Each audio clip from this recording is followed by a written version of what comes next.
last week on Sold. Losing sales sucks. I mean, it sucks, doesn't it? Even though we might lose a sale, that doesn't mean that we have to lose. And what blows my mind is most salespeople, as soon as they hit a problem or a snag, they seem to lose their mind. Even if you're in the process of losing a sale, you can profit from every selling interaction you have almost all of the time. The third thing that you want to make sure that you never do when you're losing a sale is giving away the store.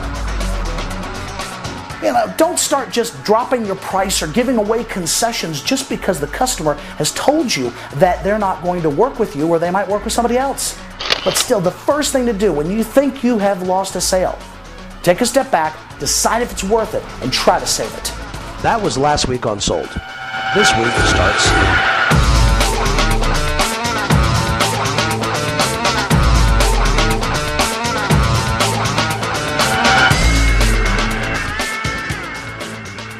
Secret number 3, stay in touch with them. I cannot emphasize this enough. I have picked up so many sales by staying in touch with customers, even though I might have lost the sale initially. Look, a lot of times you might, let's say, lose a sale, and I'll give you a timeline, in the beginning of January. And that sale comes unzipped from one of your competitors, maybe in the middle of January. And maybe the customer's looking for you but can't find you, or something happens, or someone else knows somebody, or you know what I'm talking about. And then they end up buying from another competitor. But if you had stayed in touch with them and monitored the situation, very often you will still be able to get the sale or get a sale in the future. Very often, I'll talk to a customer 6 months, a year after they bought from somebody else, and they'll tell me, John, the company I'm working with, they suck. They're horrible. They're not keeping their promises. And what are they telling me? They're inviting me to come help them solve their problem. In fact, they're asking me to help them with their situation. They're asking me to sell them. So stay in touch with your customers.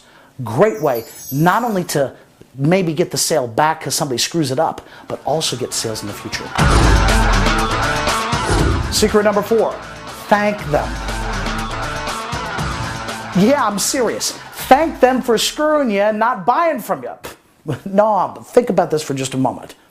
You lose a sale, you don't make any money, you lose time on it, still figure out a way to thank the customer for their interest and thank them for the opportunity to work with you. It shows real class, it shows excellence, and it shows them that you're different than everybody else. The thank you could be anything. I would say it would be 2 or 3 things. Maybe a letter, definitely an email, and some kind of small gift. Not a cheesy gift like you get from the promotional department or the marketing department from your company. Send them something a little bit more personal. It doesn't have to be expensive.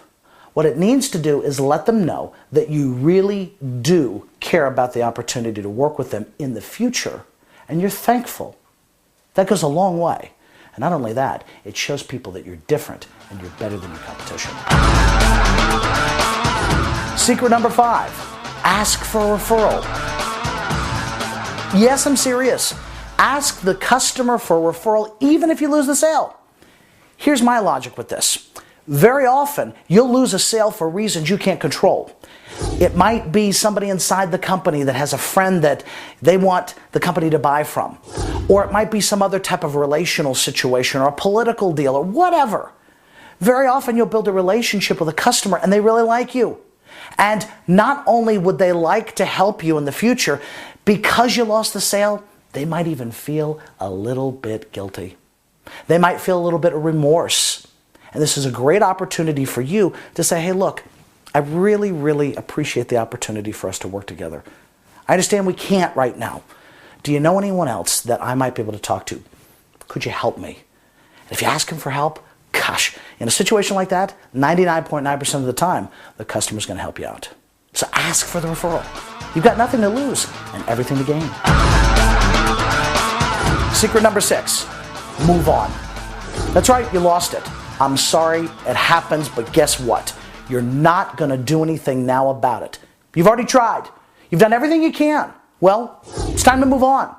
I can promise you this, if you want to be successful in the future and you want to get down the road, you need to focus on customers that need your attention and customers that you might be able to sell to.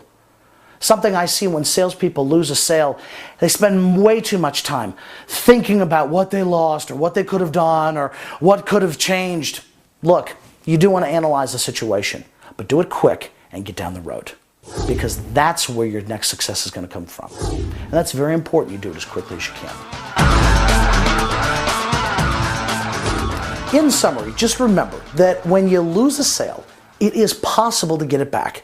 And most importantly, it's possible that you can profit from every selling interaction and every selling relationship that you've got. I cannot emphasize this enough, that so many salespeople lose so many sales and so much commission because they give up too early and they forget that just because a customer says no one time does not mean that's no forever.